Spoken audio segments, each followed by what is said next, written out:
This slide shows another key feature. So the last slide was mainly focused on policy. Another factor which is underpinning interest in biofuels is the price of oil. Oil has, as we know over the last several months, there is a significant degree of volatility in the price of oil, but it is a very important factor that underpins future prospects for biofuels. Looking forward, you can see to the right of the 2009 line there, we have a wide range of potential oil prices that we use when we do our projections. In our reference case, which you can think of as our central forecast, we have the real price of oil getting up to $125 per barrel. And then we have high oil price and low oil price cases, which have a range out in the year 2035 between $50 and $200 per barrel. And this is real, so it's been adjusted for inflation. If you left inflation in there, these would be significantly higher prices. Now, one of the things you immediately see if you look right near where these lines diverge, which is basically the present, we nailed down this forecast last fall. And you can already see that this year, 2011, what we actually see in terms of realized oil prices is much more toward the high end of this set of scenarios. So it illustrates the importance of us to take a wide look at oil prices. Now, of course, from a market perspective, in terms of consumer willingness to pay for alternatives to petroleum, the price of oil relative to the price of biofuels or the cost of producing biofuels is obviously incredibly important. This next slide shows where in our projections the significant increase in cellulosic biomass is coming from. There's three different types that are quite important in our projections. One is the line which is increasing significantly there, energy crops and agricultural residues. We also have a significant expansion of forestry residues and urban wood waste, although at this point in time, we see those as being more limited. Again, starting from a very low base, so very significant growth, but over the much longer term, it appears to us that there's more potential in the red line, energy crops and agricultural residues, because the other parts are more limited in terms of their ultimate physical capacity. This next slide, which is kind of techie, and so I may go over it pretty quickly here. This shows the underlying supply curve assumptions that we use in our modeling. We rely in part, not wholly, but in part, on a model created by the University of Tennessee called the Polysys model, which provides us with biomass supply curves, basically tells you how much biomass you can get at different costs. You can see, so this is showing you in dollars per dry ton, 2008 dollars on the vertical axis, and then millions of dry tons per year that you can get at that cost. Now you can see that there's this wiggly part toward the left there, which is a relatively small amount of low-cost feedstocks, but then as you get to larger amounts, the price goes up, and then it has a gradually increasing function. Now, the main thing I want to show you from this is underlying the assumptions of our model is a gradual shifting out of these curves. So you can see that in 2030 compared to 2020 compared to 2012, we have a shifting out of this curve as technologies evolve, as infrastructure evolves, and as the opportunity to harvest these different sources of biomass increase. Let me now turn to electricity. So to give you an overall sense of where our projections for electricity capacity are going, we have here in the donut slide to the left is 2009 capacity. So as we've got about 1,000 gigawatts of electricity generation capacity in the United States, about 15 of which is under the category of other renewables, meaning not hydropower and not wind. Within there's about 7 gigawatts of biomass electric power generation. In terms of what we see in terms of future capacity additions over the next 25 years, that's the smaller donut to the right, we see the majority of those capacity additions going to natural gas. For those of you who've been following the unfolding story in natural gas, there's been a significant expansion of natural gas resource base and production in the United States. This has brought gas prices down, natural gas prices down, and it's brought them down not just currently, but in our outlook as well. Coupled with the relatively low low capital costs for natural gas power. This means that there's a lot of signals pointing in the direction of natural gas for power generation in the future. Nonetheless, there is significant expansion of renewables generation capacity for electric power.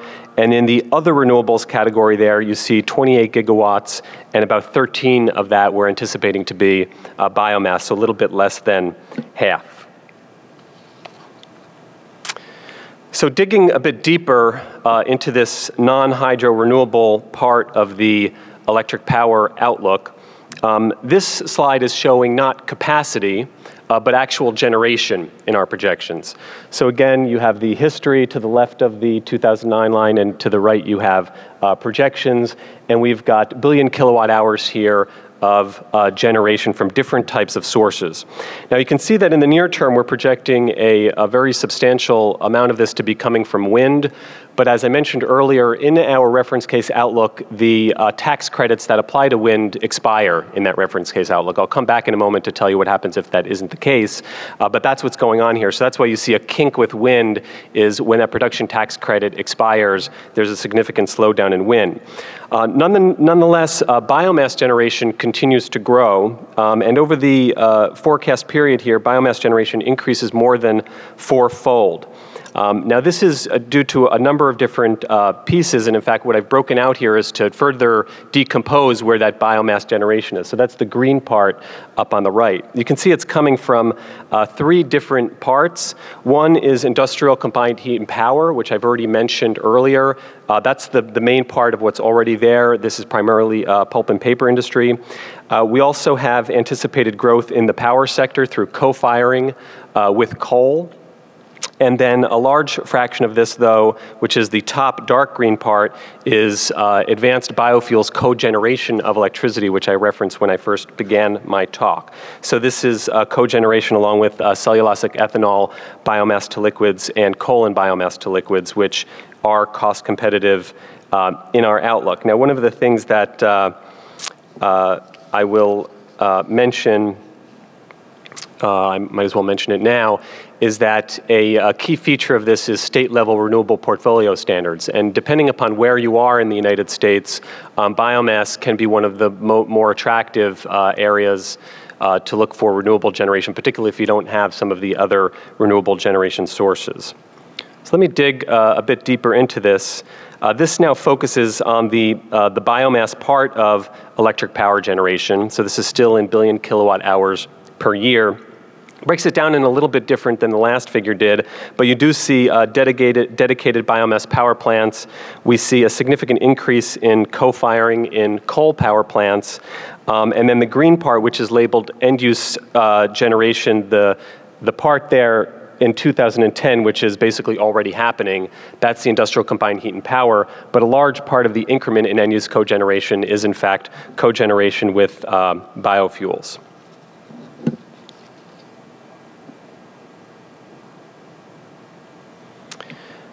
So this next slide looks at one of our alternative sensitivity cases that I mentioned earlier and sees how that compares to the reference case.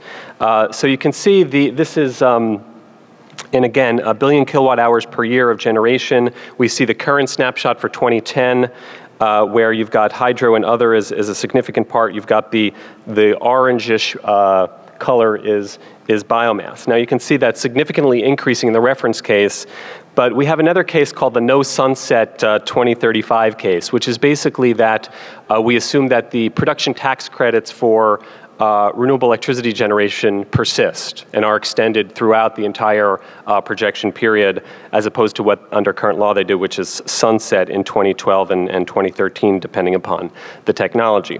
Now, we see that under this scenario, that actually biomass decreases somewhat, and the reason for this is that when you have the production tax credit, because biomass gets about half credit, it actually raises the relative competitiveness of wind and solar compared to biomass. And when you take that away, biomass is actually still continues to grow due to the existence of state-level renewable portfolio standards, but relative to it, wind and solar are not quite as competitive without the production tax credit. There's much more detail of this available on our website. All of these cases are available there, and a lot more text surrounding it if you're interested in the details. So in the interest of time, let me jump ahead here to liquid fuels. This slide is showing you the kind of big picture of where our liquid fuels consumption and supply sources, where we expect it to go in the future. We've got net petroleum imports, which were a high of about 60% in the year 2005, have come down over the last several years to around 50%. We expect that to continue to decrease for two reasons. One is moderate consumption increases and also increases from domestic sources of production. Now, if you add up the petroleum part of this, net petroleum imports, domestic petroleum supply, which is kind of the copper-colored wedge there, natural gas plant liquids. So for those of you who aren't in this industry, when you produce natural gas, you get a liquid component of that, which you then mix with petroleum to make gasoline and other petroleum products. If you add those up, you can think of all of those things together as being kind of traditional petroleum. It's basically flat in our projection. And the increment in consumption of liquid fuels, which is small but still growing, is met by biofuels. So basically petroleum part, flat, biofuels meeting the increment. By the end of the projection, we expect this to come at this point in time. Things will change. Roughly a third from ethanol and other biofuels blended in E15, E10, and E85. This slide shows you some of where the increases are on the liquid fuel side. Again, this is in million barrels per day.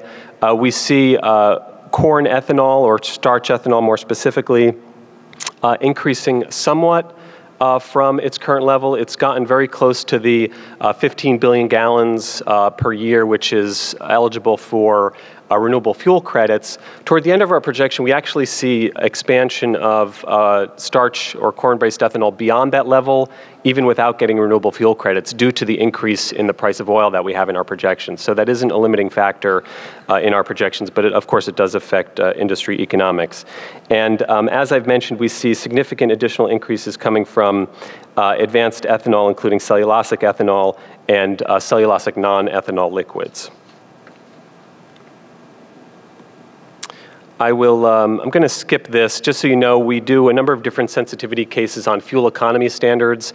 Fuel economy standards, which increase the fuel efficiency of automobiles, have been a factor in significantly reducing our outlook for how much liquid fuels we're going to need in the United States.